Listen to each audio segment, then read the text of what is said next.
Inilah Injil suci menurut Markus. Setelah Yohanes Pembaptis ditangkap, datanglah Yesus ke Galilea memberitakan Injil Allah. Yesus memberitakan, waktunya telah genap. Kerajaan Allah sudah dekat. Bertobatlah dan percayalah kepada Injil. Ketika Yesus sedang menyusur danau Galilea, ia melihat Simon dan Andreas saudara Simon. Mereka sedang menebarkan jala di danau, sebab mereka penjala ikan. Yesus berkata kepada mereka, "Mari, ikutlah aku, dan kamu akan kujadikan penjala manusia." Mereka pun segera meninggalkan jalannya dan mengikuti Yesus.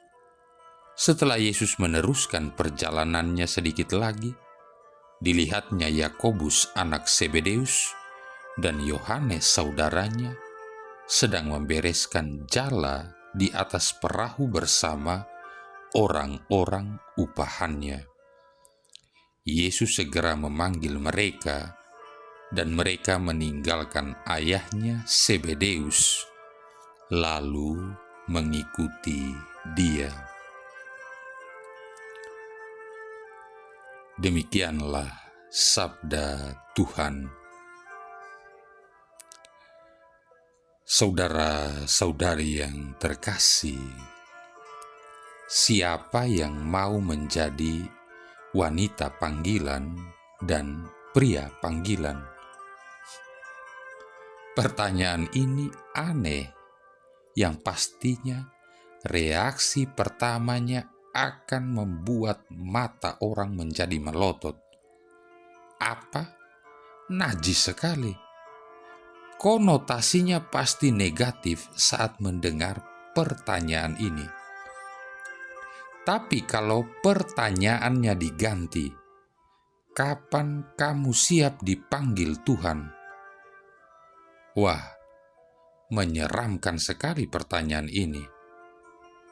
Rasanya saya belum siap ini dan itu, belum berbakti kepada orang tua, belum banyak berbuat baik, masih banyak dosa, dan sebagainya. Oke, kalau begitu bagaimana dengan pertanyaan ini? Bagaimana kalau saya doakan agar kamu dipanggil Tuhan? Loh, kok doanya begitu? Apa tidak ada yang lebih baik?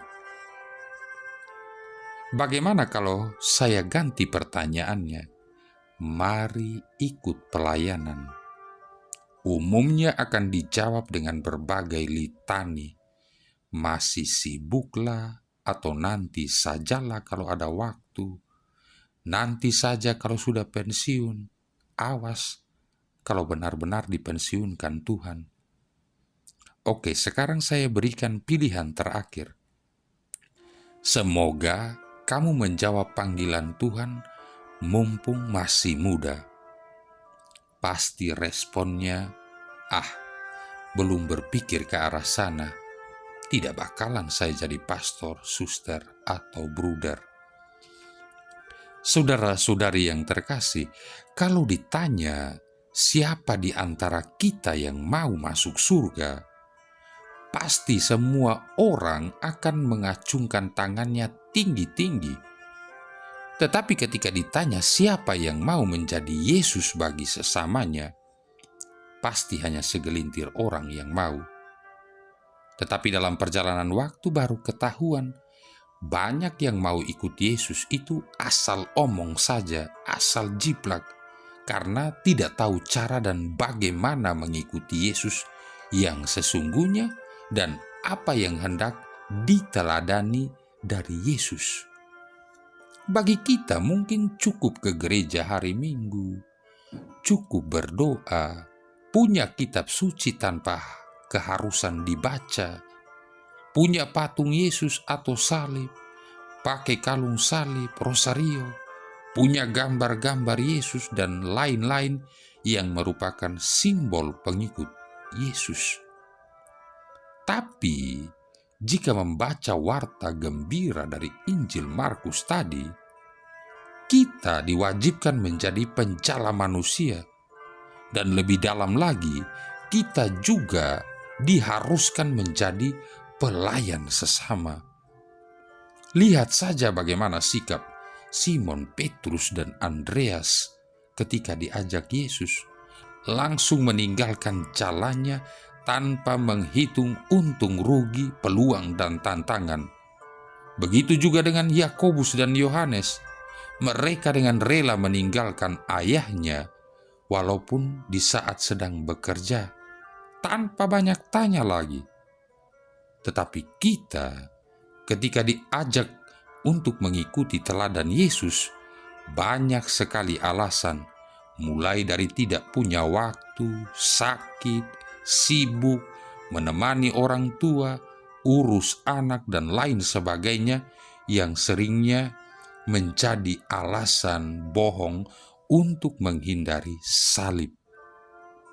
Saudara-saudari yang terkasih, ketika dibaptis, Anda menambahkan nama santo dan santa pelindung sebagai bagian dari nama Anda. Dan siapakah di antara Anda yang tahu siapa dan mengenal santo santa pelindung tersebut? Pasti banyak yang terkesima dan terdiam tanpa bisa menjawab, karena hanya tahu nama baptis, tetapi yang mana, bagaimana rupanya, serta riwayat hidupnya dan teladannya, saya yakin pasti banyak yang tidak tahu. Lalu bagaimana mungkin begitu berani mengatakan misalnya Gregorius, Alexander, Felicia, Agnes, Lucia, dan sebagainya adalah pelindung Anda tanpa mengenalnya, apalagi mau mengikuti teladannya? Lebih celaka lagi kalau hanya asal diberi nama mengikuti nama artis, pemain sepak bola, pebalap, dan lain sebagainya. Ini hanyalah soal kecil, tetapi soal lain yang lebih besar dan lebih penting adalah bagaimana mungkin kita berani mengatakan kepada semua orang bahwa kita mengikuti Yesus, tetapi tidak tahu Yesus yang mana itu, karena hanya tahu ceritanya dari melihat gambarnya, membaca sejarahnya, dan mendengar ceritanya, tetapi tidak pernah tahu dan tidak mau tahu apa yang dikehendakinya dari diri kita. Mari kita introspeksi diri lebih jauh ke dalam. Benarkah kita mau ikut Yesus? Ataukah cuma sekedar ingin beragama Katolik saja agar terlihat hebat? Kalau demikian, benarlah apa yang dikatakan oleh Yesus. Waktunya telah genap, kerajaan Allah sudah dekat, bertobatlah dan percayalah kepada Injil. Maka tinggalkan dan tanggalkan semua hal-hal duniawi yang membebani kita, mulai dari beban perasaan, lalu beban pikiran, dan seterusnya, hingga tidak ada lagi yang membebani perjalanan hidup, dan mengikuti Tuhan menjadi ringan. Saudara-saudari yang terkasih, pada waktu Yesus memanggil para muridnya, Ia memilih orang-orang biasa seperti Andreas, Simon Petrus, Yakobus, dan Yohanes. Orang-orang yang tidak memiliki kekayaan berlebihan, tidak memiliki status atau latar belakang pendidikan yang baik, apalagi status sosial. Yesus juga tidak memiliki karya-karya mereka atau berbagai karunia atau berbagai talenta yang mereka miliki.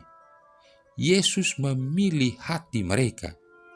Yesus tidak memilih para muridnya siapa dan apa mereka dulunya, melainkan akan menjadi apa mereka di bawah pengarahan dan kuasanya.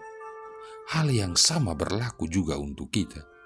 Yesus terus memanggil setiap dan masing-masing kita untuk masuk ke dalam suatu relasi yang intim dengan dirinya, dan Ia mengundang kita untuk ke dalam jalan kekudusannya. Yesus ingin mentransformasikan diri kita melalui kuasa Roh Kudus agar kita dapat meniru Simon, Andreas, Yakobus, Yohanes, dan orang-orang sepanjang segala masa yang dengan penuh dedikasi mengikuti jejaknya, memberikan segalanya demi cinta kasih mereka kepada Kristus.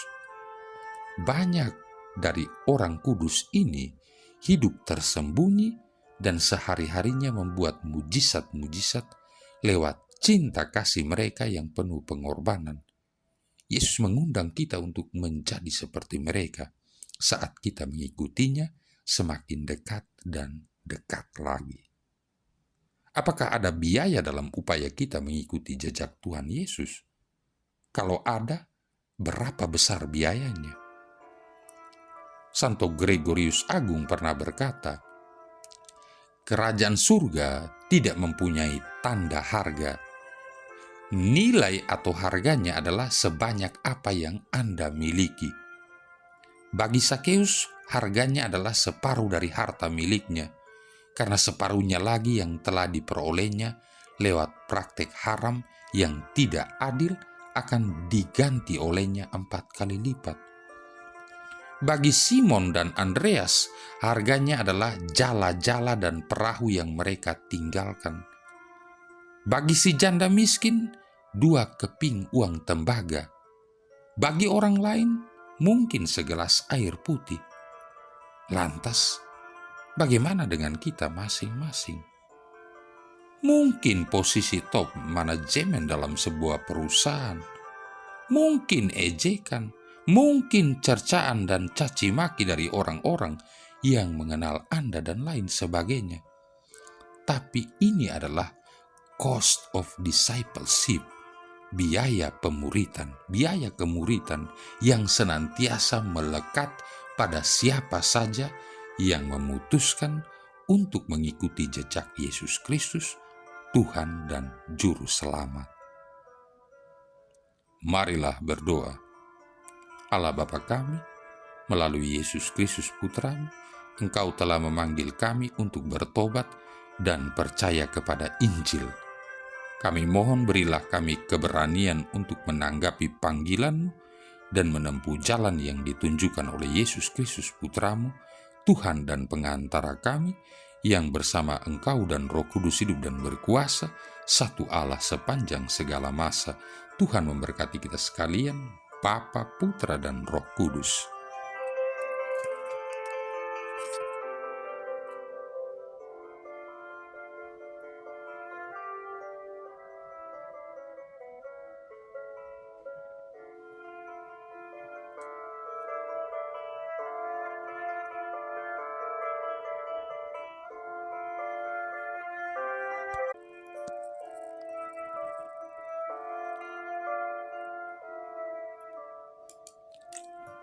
Inilah Injil suci menurut Markus. Setelah Yohanes Pembaptis ditangkap